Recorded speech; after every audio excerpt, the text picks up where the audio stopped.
Hello friends, welcome to Soros's classes. Today in this video, I'll be talking about CLAT examination. This is considered as one of the most important examinations of the country. So in this video, I'll be giving you an overview about this examination and some of its basic details which you need to know.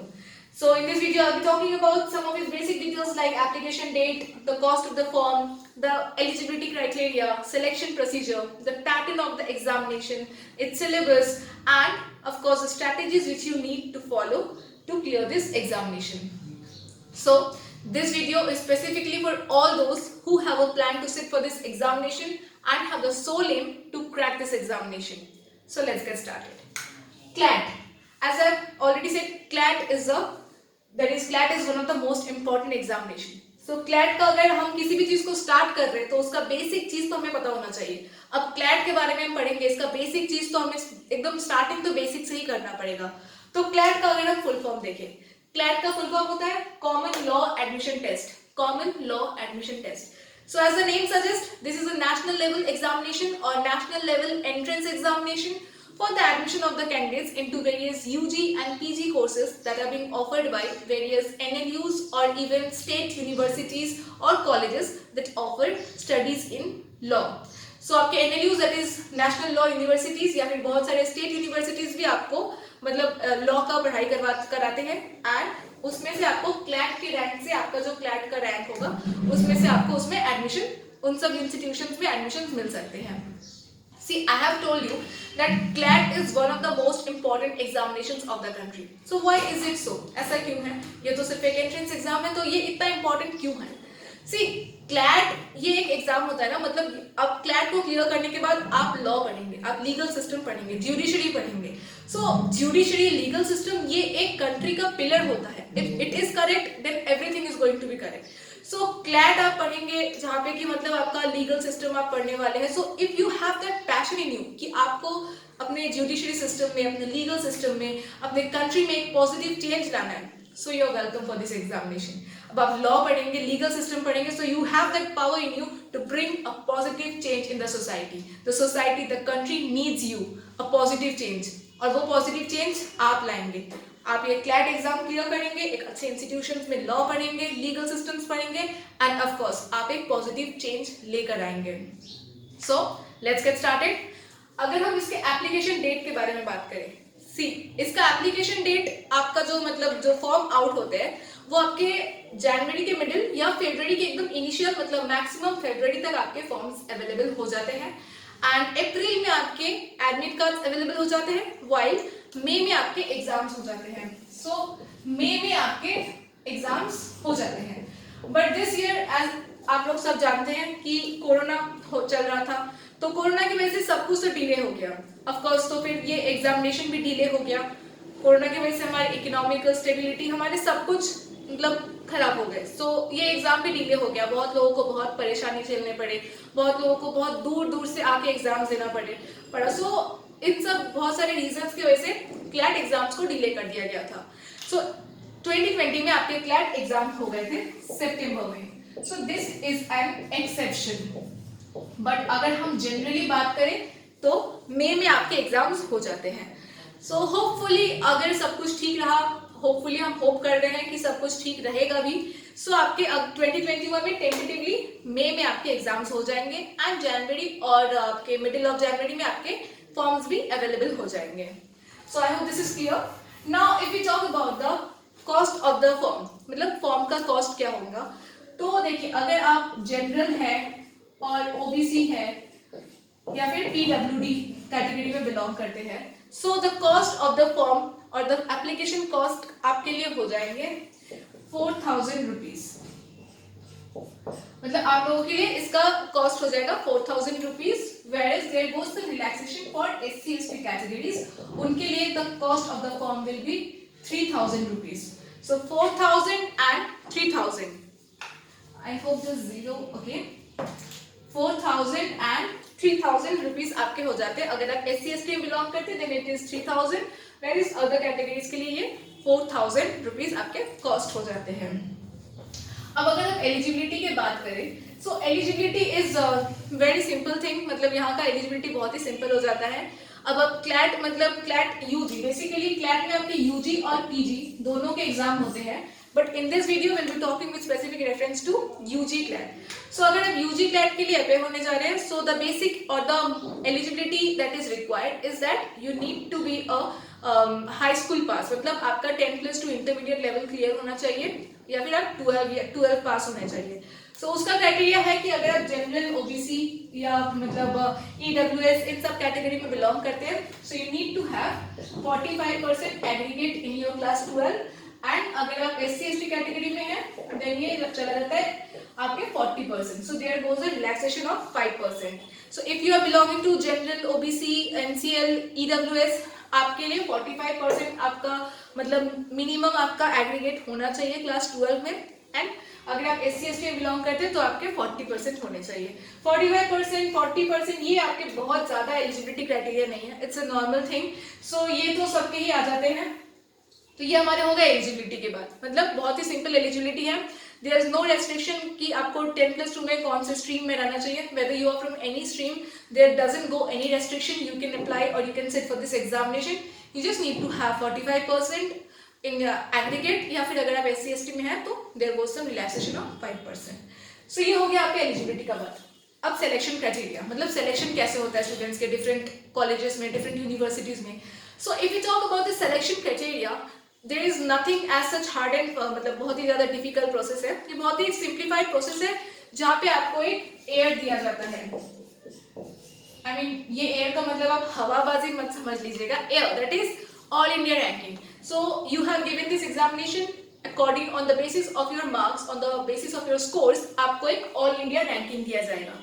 उस ranking के हिसाब से क्या होगा कि different जो NLUs है या फिर स्टेट के जो यूनिवर्सिटीज या कॉलेजेस है जहाँ पे आपके लॉ पढ़ाए जाते हैं, वो सारे इंस्टीट्यूट्स अपने ओपनिंग एंड क्लोजिंग रैंक्स लाते हैं। मतलब यहाँ पे क्या होता है, सेंट्रलाइज्ड काउंसिलिंग होता है, सेंट्रलाइज्ड काउंसिलिंग होता है, और वहां पे आपको अपने प्रेफरेंस के हिसाब से कॉलेजेस देना है। मतलब आपका एयर रैंक आ गया, then you need to select the colleges according to your preference, that this 1 2 3 4 ऐसे करके आपको प्रेफरेंस देना है।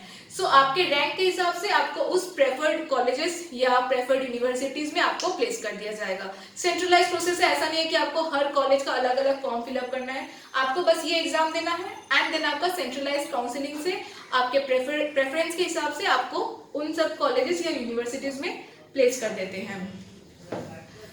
Then comes the pattern. What is the pattern of the CLAT UG examination? If we talk about the pattern, this is very simple pattern. देखिए आपके total 150 MCQs होंगे, 2 hours का exam होता है, 150 MCQs होंगे एंड 2 आवर्स का exam, और इसमें 0.25 मार्क्स नेगेटिव हो जाते हैं, दैट इज -0.25, और अगर आप पॉजिटिव करते हैं, मतलब अगर आप सही करते हैं तो आपको 1 मार्क्स अवॉर्ड किए जाते हैं। So there goes 1 marks for every correct answer, while अगर आप कोई आंसर गलत करते हैं तो उसके लिए आपके 0.25 मार्क्स डिडक्ट कर लिए जाते हैं।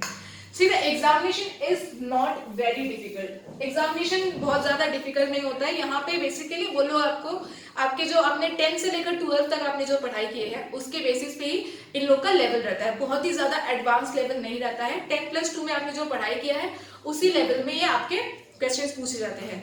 सो सिलेबस क्या होता है, मतलब किस किस जगह से क्वेश्चंस आते हैं। सिलेबस का अगर बात करें तो पहला आपका इंग्लिश प्रोफिशिएंसी का टेस्ट होता है, मतलब इंग्लिश प्रोफिशिएंसी से क्वेश्चंस रहते हैं। देन आपके क्वांट से क्वेश्चंस रहेंगे, मतलब मैथमेटिक्स आप कह सकते हैं। देन आपके थर्ड रहेंगे करंट अफेयर्स। देन आपके फोर्थ रहेंगे legal reasoning, while the fifth comes logical reasoning. So there comes 5 things. क्या क्या आ जाती है, English, quantitative ability, current affairs, legal reasoning and logical reasoning. So in 5 topic से आपके क्वेश्चंस पूछे जाते हैं। टोटल 150 MCQ रहते हैं। How it is not determined कि मतलब इस जगह से या इस टॉपिक से पर्टिकुलर नंबर ऑफ क्वेश्चंस पूछे जाएंगे, इट रिमेन्स अनसर्टेन। आपको ये 5 चीजें पढ़ना है। सी करंट अफेयर्स मतलब बेसिकली आपके जो आसपास रोज हो रहा है, मतलब आप जो न्यूज़पेपर्स में रोज इंपॉर्टेंट चीजें पढ़ रहे हैं, जो रिफॉर्म्स आ रहे हैं, पॉलिसीज आ रहे हैं, उन सब चीजों के ऊपर क्वेश्चंस बेस्ड रहते हैं। And in fact of course general GK जो होता है, आपके जनरल जीके के ऊपर भी क्वेश्चंस पूछे जाते हैं। सो करंट अफेयर्स में आपके जनरल जीके एंड आपका जो रोज आपके जो आसपास में जो या फिर आपके देश में जो नया पॉलिसीज आ रहे हैं, हमारे देश में जो पॉलिसीज आ रहे हैं, नए रिफॉर्म्स आ रहे हैं, उन सब के बारे में आपको एक नॉलेज रखना है। You need to read the newspaper daily, मतलब आपको रोज आप न्यूज़पेपर्स पढ़िए, उसमें से इंपॉर्टेंट चीजें आप लिख के रखिए, बिकॉज एग्जाम के टाइम आप सारा न्यूज़पेपर निकाल के तो फिर से पढ़ नहीं सकते। सो आप रोज न्यूज़पेपर पढ़िए एंड उसमें से आप नोट्स बनाइए। Fine. And then quants, English, ये सब तो क्वांट्स मतलब ये जो मैथ्स आते हैं ये आपके 10+2 लेवल के ही आते हैं। आप जो 10 से लेकर 12 तक मैथ्स कर रहे हैं उसी के बेसिस पे आपके क्वेश्चंस आते हैं। बहुत ज्यादा एडवांस नहीं रहते हैं, एक मतलब नॉर्मल लेवल के रहते हैं जो आप कर सकते हैं। आपको बस थोड़ा प्रैक्टिस चाहिए। इंग्लिश, आप तो इंग्लिश कर ही रहे हैं, मतलब तो इंग्लिश में आपको इंग्लिश लैंग्वेज में से क्वेश्चंस पूछते हैं, ग्रामर से क्वेश्चन पूछते हैं, जैसे एरर डिटेक्शन, रीअरेंजमेंट, इन सब क्वेश्चंस को पूछते हैं। Then comes a legal reasoning and logical reasoning. Logical reasoning में आपके कुछ लॉजिकल मतलब लॉजिकल बेस्ड रीजनिंग्स आएंगे, जैसे कि स्टेटमेंट्स, असम्पशंस, ये सब आ सकते हैं। तो लॉजिक बेस्ड आपको मतलब उन सब क्वेश्चन में अपना लॉजिक लगा के उसे सॉल्व करना है। And then comes the legal reasoning. मतलब legal reasoning so basically it comes around that आप जब क्लैट मतलब लॉ के बारे में पढ़ रहे हैं तो उसमें आपको लीगल कुछ टर्म्स या लीगल जो आप अगर इस so and so particular situation में if you are placed in a particular situation, so what would be your decision. So in a way एक एप्टीट्यूड टाइप का आपके क्वेश्चंस आ सकते हैं। So these are the 5 topics from which the questions are coming in CLAT UG examination. So now I'll be talking about the strategies that you required to clear this UG examination. See, the strategies are very simple. You just need to work on those strategies. Strategies क्या हो जाते हैं? आप 10+2 में मतलब आप class 12 में पढ़ रहे हैं, so आपको 12 का पढ़ाई करना है. You need to read the, you need to study your class 12 और your intermediate level studies. तो आपको वो भी पढ़ना है. एंड देन आपको साथ साथ इसका प्रिपरेशन भी करना है, बिकॉज 12 का ओवर होते ही या 12 होते ही आपको ये एग्जामिनेशन देना है. सो अब आपको ये मैनेज कैसे करना है? See for managing this you need to maintain a time table, make a time table.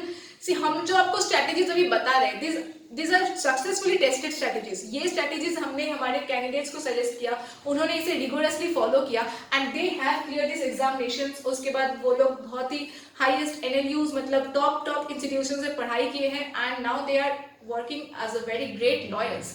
So I know आपके पास भी वो पैशन है, आप भी वो कर सकते हैं. So just follow some simple tips, मतलब टिप्स और स्ट्रैटेजीज जो हम आपको दे रहे हैं उसको बस फॉलो करिए and trust me exam clear करना बहुत ही सिंपल हो जाएगा. सो पहला है कि आपको टाइम टेबल बनाना है. टाइम टेबल क्योंकि आपको टाइम मैनेजमेंट करना बहुत इंपॉर्टेंट है, एज आपको 12 में अपना खुद का पढ़ाई भी करना है, आपके जो एग्जाम का जो पढ़ाई है वो भी करना है एंड साथ ही साथ इन 5 टॉपिक्स की भी पढ़ाई करना है, because this 5 topics are covered in CLAT UG examination. So time management आपको करना पड़ेगा. Second thing is consistency. You need to have consistency in your preparation. ऐसा नहीं है कि आज हमारा मन किया हमने पढ़ा, कल मन नहीं किया हमने नहीं पढ़ा. You can not do this. आपको कंसिस्टेंसी मेंटेन करना है. कंसिस्टेंसी मेंटेन करिए, ये एग्जाम क्लियर हो जाएगा. मैं लिख के दे सकती हूँ कि आप कंसिस्टेंटली अपना टाइम टेबल फॉलो करिए, अच्छे से पढ़ाई करिए, ये एग्जाम क्लियर करने से आपको कोई नहीं रोक सकता. Then comes the third important thing, that is practice. Of course, as we have already heard, practice makes a man perfect. So you need to have a very good practice. आपको ये सारी चीजें देखिए, ये सारी चीजें ना बहुत ही सिंपल चीजें हैं. The only thing that you need is a great deal of practice. अब आप इंग्लिश लैंग्वेज, ग्रामर या फिर आपके क्वांट्स का बात करें या रीजनिंग का बात करें, these are the kind of thing ना जहाँ पे आपको एकदम प्रैक्टिस चाहिए. अगर लाइक आपने आज रीजनिंग किया and then you do it after 2 months और 3 months, आप देखिएगा फिर से उस बेसिक लेवल में ही आ जाएंगे. सो अगर आप एडवांस लेवल में कर रहे हैं, मतलब प्रैक्टिस करते करते आप एडवांस लेवल में पहुंचेंगे, लेकिन अगर आप उस प्रैक्टिस को छोड़ देंगे आप हमेशा उस बेसिक लेवल में रह जाएंगे. So practice makes a man perfect. Practice करते रहना है, कंसिस्टेंसी मेंटेन करना है, टाइम मैनेजमेंट करना है एंड प्रैक्टिस ऑफकोर्स करते रहना है. And then comes the fourth important thing, that is mock test.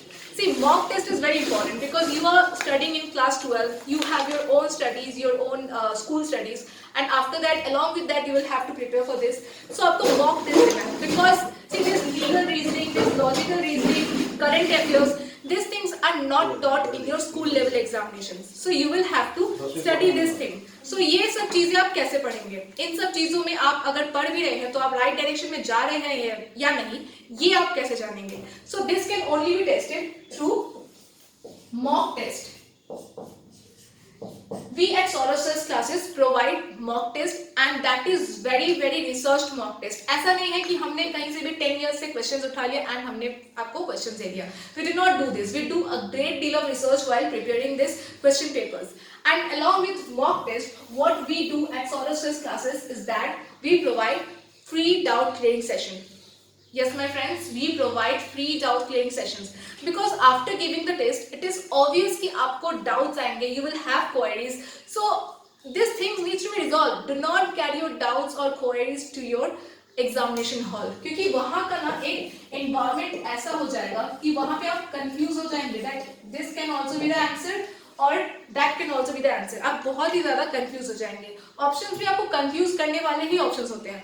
So how can this confusion be resolved? Of course, through mock test and doubt clearing. आप अपना doubts clear करिए, अपना concept clear रखिएगा, तो आपको examination में कोई confusion नहीं होगा. So we at Solar Cells classes provide mock test and along with that doubt clearing session and even वो भी हम आपको 1-to-1 provide करते हैं because there are many students who feel shy while asking their questions or who do not feel comfortable in asking their questions before everybody. So we here provide 1-to-1 doubt clearing sessions where the experts sit before each and every student and ask their doubts and queries and try to resolve those things so that आपको सारा help provide हो सके. देखिए आप ये videos देख रहे हैं, आप इस एग्जाम के बारे में जान रहे हैं, तो आपका आधा काम तो यही हो गया.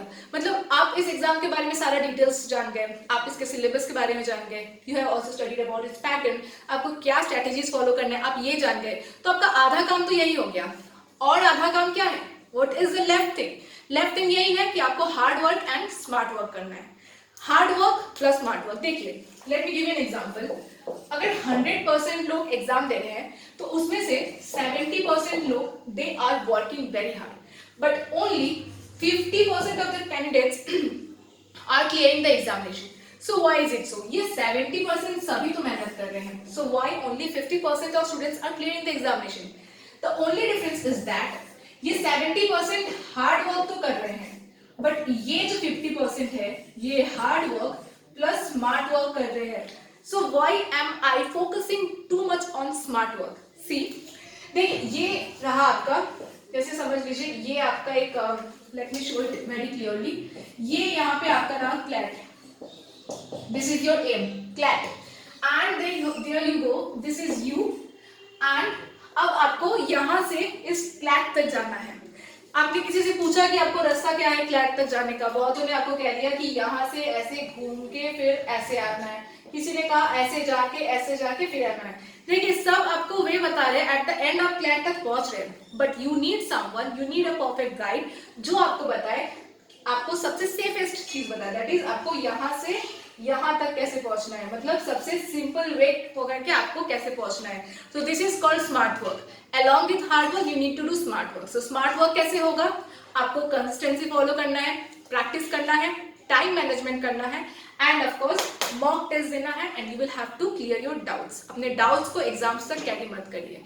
Trust me, if you follow this simple tips, this simple strategies, आपका ये एग्जाम क्लियर होना ही है. कोई नहीं रोक सकता आपको ये एग्जाम क्लियर करने से because this strategies are successfully tested.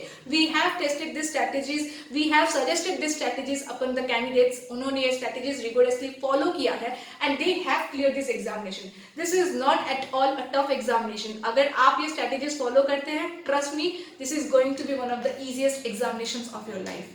So I think I have been able to solve all your doubts and queries related to these examinations. And if you have any further query or doubt regarding this examination, please do give a comment in the comment section. We will try to reach to each one of you because our sole motto is to provide you all the help that you need. So till then, take care. Bye.